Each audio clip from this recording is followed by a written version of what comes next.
Hi, Kelly from Johnny's Vintage Motorcycle. Today we have a 1975 Kawasaki F7 175cc fuel tank.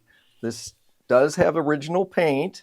However, as you can see, it definitely has a little damage on the outside. There's a dent on the right side. Underside's pretty darn clean. Right or left side, not bad.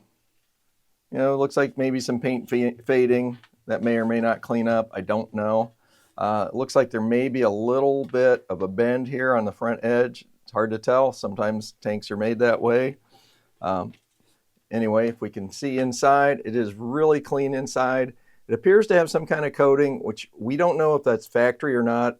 The way it is applied, it looks like it could conceivably be a factory coating. The inside is very smooth, and it does not look like this tank was ever rusty. Anyway, this will be on our e-store, and thank you for watching.